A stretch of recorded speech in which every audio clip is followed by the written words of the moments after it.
आज आप हार्पिक को साबुन पर डालते ही चौंक जाएंगे। ऐसी जबरदस्त टिप ना आपने पहले कभी देखी होगी और ना ही कभी सुनी होगी। ऐसा जबरदस्त इस्तेमाल आज आपको हैरान कर देगा। ये बहुत ही कमाल की वीडियो है, इसको आपने एंड तक फुल वॉच करना है और कहीं से भी स्किप नहीं करना, ताकि आपसे कोई अहम बात मिस ना हो जाए जो आपके लिए जानना जरूरी हो। तो चलें जल्दी से शुरू करते हैं अपनी पहली टिप बिना टाइम जाया किए। बिस्मिल्लाहिर्रहमानिर्रहीम।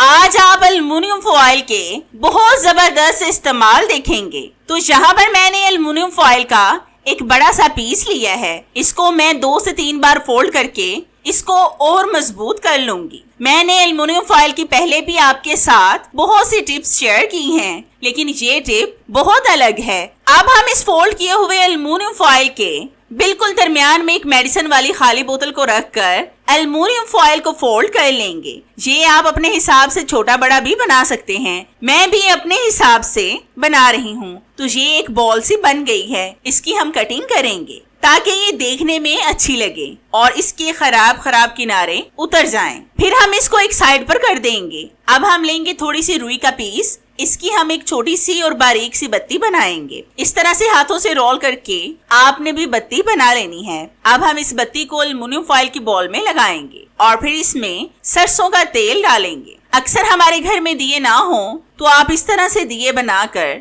घर को डेकोरेट कर सकते हैं। अगर आप इस दिए में सरसों के ऑयल का इस्तेमाल नहीं करना चाहते तो आप किसी भी ऑयल या फिर घी का इस्तेमाल कर सकते हैं। तो मैंने घर में फ्री ऑफ कॉस्ट दिया बना लिया है, जो देखने में बहुत खूबसूरत लग रहा है। तो है ना कितने कम माल की और आपके पैसे बचाने वाली टिप, जिससे आपको बहुत ज्यादा फायदा होगा। ये टिप मेरी आपको कैसी लगी मुझे कमेंट्स में लाजमी बताएं। आपने अक्सर नोट किया होगा कि अगर हमें किसी चीज को स्टीम करना हो तो हम स्टीमर का इस्तेमाल करते हैं, लेकिन हर किसी के घर में स्टीमर नहीं होता। आज मैं आपके साथ ऐसी जबरदस्त टिप शेयर करूंगी जिससे अब आप घर में खुद स्टीमर बना सकते हैं। तो इसके लिए आपने लेने हैं स्पून्स। ये तो हम सबके घर में मौजूद होते हैं। इनको आपने एक दूसरे के ऊपर रखना है। जब आप इस तरह से इन चम्मच को कढ़ाई के अंदर रखेंगे तो फिर आप देखना कि ये स्टैंड का काम करेंगे। अगर चम्मच ज्यादा हो तो आप ज्यादा भी रख सकते हैं। इस तरह से ये हमारा स्टीमर तैयार हो जाएगा। अब आपने इसके ऊपर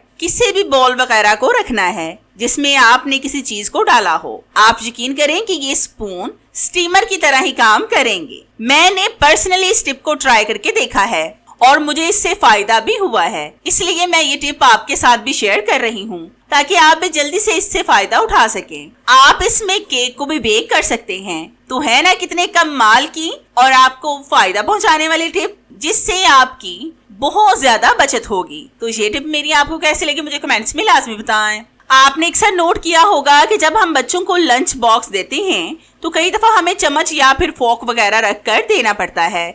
अगर लंच बॉक्स में स्पेस ना हो और चम्मच भी आपको लाजमी देने हो तो आप ऐसा क्या करेंगे कि जिससे चम्मच भी एडजस्ट हो जाए और ये गंदे भी ना हो। तो इसके लिए आपने लेना है एक एल्युमिनियम फॉइल का पीस। इसको आपने चम्मच पर लगाना है। आप फोक पर भी लगाएं और चम्मच पर भी। इससे आपके बच्चे जरासीमों से महफूज रहेंगे।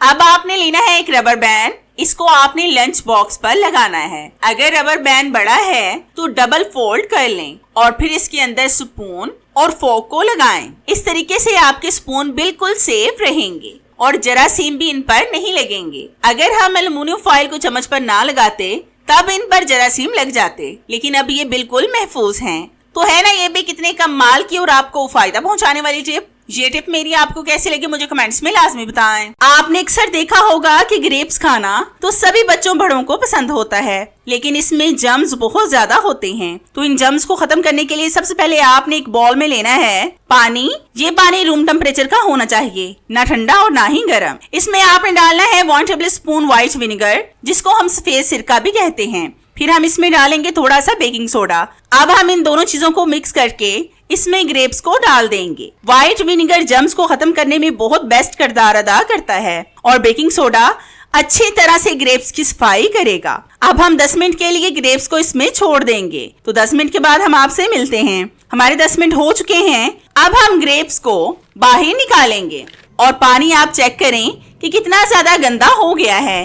अब ये ग्रेप्स जरासीमों से तो पाक हो गए हैं। अब मैं आपको बताती हूँ कि अगर ग्रेप्स को अलग करना हो तो आप कैसे अलग करेंगे। तो इसके लिए आपने लेना है एक साफ कपड़ा, इसके अंदर आपने ग्रेप्स को रखना है और फिर हाथों से इसको अच्छी तरह से रब करते जाएं। आप देखना कि 2 मिनट में आपके ग्रेप्स अलग हो जाएंगे। अगर हमें बच्चों को ग्रेप्स देने हो तो इनको हम अलग करके बच्चों को देते हैं। तो आप इस तरह से आसानी से ग्रेप्स को अलग कर सकते हैं, जिस पर ना तो हमारी मेहनत लगी है और ना ही हमारा वक्त जाया हुआ है। इस तरीके से आप आराम आराम से सारे ग्रेप्स को अलग कर सकते हैं। ज्यादा जोर से आपने रब नहीं करना कि इससे अंगूर ही खराब हो जाएं। तो ये देखें, मैंने ग्रेप्स को अलग करके इनको बॉल में डाल लिया है। अब आप इनको अपने बच्चों को खिलाएं ताकि वो इनको एंजॉय कर सकें। तो है ना ये दोनों कितने कमाल की और आपका वक्त बचाने वाली टिप। ये टिप्स मेरी आपको कैसी लगी मुझे कमेंट्स में लाजमी बताएं।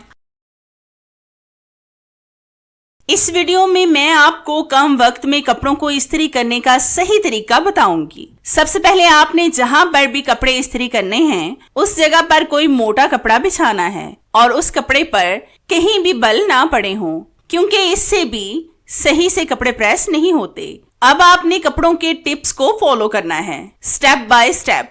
मतलब पहले हम इसके कॉलर या फिर बैन को प्रेस करेंगे, फिर बटनों वाली पट्टी को, फिर तीरे को और फिर बाजुओं को। आपने पानी स्प्रिंकल करके कपड़ों को प्रेस करते जाना है।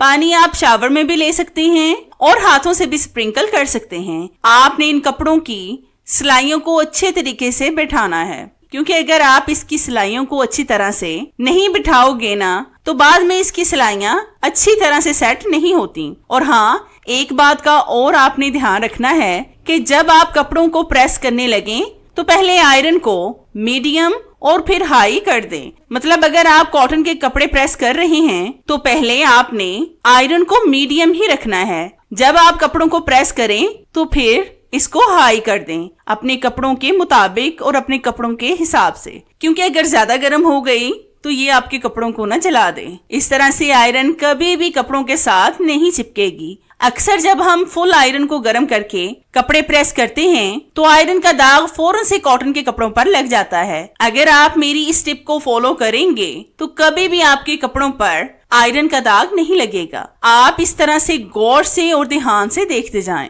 इसी तरह से आपने फ्रंट साइड और बैक साइड से कपड़ों को प्रेस कर लेना है। जब आप ऊपर वाले हिस्सों को अच्छी तरह से प्रेस करेंगे तो फिर बाकी हिस्सों को प्रेस करने में कोई भी परेशानी नहीं होगी। मैं तो इसी तरीके से कपड़ों को प्रेस करती हूँ, मुझे कभी भी कोई भी परेशानी नहीं हुई। इसलिए मैंने सोचा कि जिस तरीके से मैं कपड़े प्रेस करती हूँ आपको भी बता दूं, ताकि आप भी इससे फायदा उठा सकें। आप यकीन माने कि मैं 5 से 7 मिनट में कपड़ों को प्रेस कर लेती हूँ, चाहे वो माया लगे कपड़े ही क्यों ना हो। अब मैं आपको इन कपड़ों को तय करके दिखाती हूँ। इस तरह से आपने कमीज को उल्टा करके बिल्कुल बराबर में दोनों तरफ से फोल्ड करना है और फिर इसके ऊपर बाजुओं को रखकर ऊपर से प्रेस कर दें। वैसे मैं इनको ऊपर से प्रेस नहीं करूंगी, क्योंकि प्रेस की तय भी ऊपर से नजर आती ही रहती है जब हम कपड़े वगैरह पहनते हैं। तो आप देख सकते हैं कि मैंने कितने अच्छे तरीके से कपड़ों को प्रेस करके तय किया है।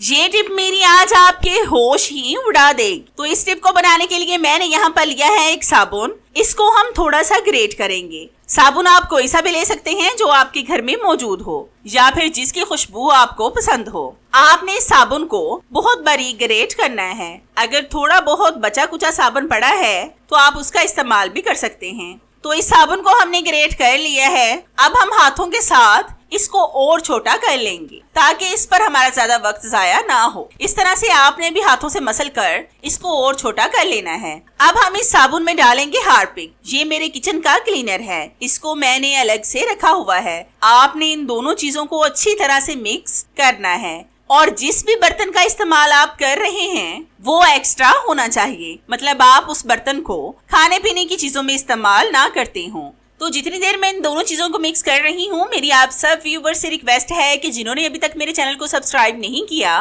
वो जल्दी से सब्सक्राइब कर लें और साथ बेल आइकन पर भी लाजमी क्लिक करें ताकि मेरी हर नई आने वाली वीडियोस का नोटिफिकेशन आप तक आसानी से पहुंच सके और आपको मेरी ये जबरदस्त सी वीडियोस ढूंढनी ना पड़े। और हाँ, मेरी इन वीडियोस को लाइक भी लाजमी किया करें, क्योंकि इससे हमारी हौसला अफजाई होती है और हमारा दिल करता है कि हम आपके लिए और भी अच्छी अच्छी सी वीडियोस लाएं। जिनसे आप भरपूर फायदा उठा सके। तो ये देखेंगे अच्छे से मिक्स हो गया है। अब मैं आपको बताती हूँ कि इस सोल्यूशन का इस्तेमाल हम किस में और कैसे करने वाले हैं। अक्सर काउंटर टॉप या फिर फर्श वगैरह पर जिद्दी किस्म के स्टेन्स पड़ जाते हैं जो जल्दी साफ ही नहीं होते। स्टेन्स वाली जगह पर इस सोल्यूशन को डालें और किसी भी ब्रश की मदद से रब करें। आप देखना कि सारे दाग धब्बे मिनटों में साफ हो जाएंगे। इस तरीके से पुराने भी दाग मिनटों में साफ हो जाते हैं। ये देखें, इस काउंटर टॉप पर भी बहुत ज्यादा दाग पड़े हुए थे। अब आप देख सकते हैं कि ये साफ हो गए हैं। इस तरीके से आप हर तरह के जिद्दी से जिद्दी किस्म के स्टेन्स भी साफ कर सकते हैं और जितने भी पुराने स्टेन्स होंगे वो भी इस सोल्यूशन से मिनटों में साफ हो जाएंगे। तो है ना कितनी जबरदस्त और आपको फायदा पहुंचाने वाली टिप। ये टिप मेरी आपको कैसी लगी मुझे कमेंट्स में लाजमी बताएं।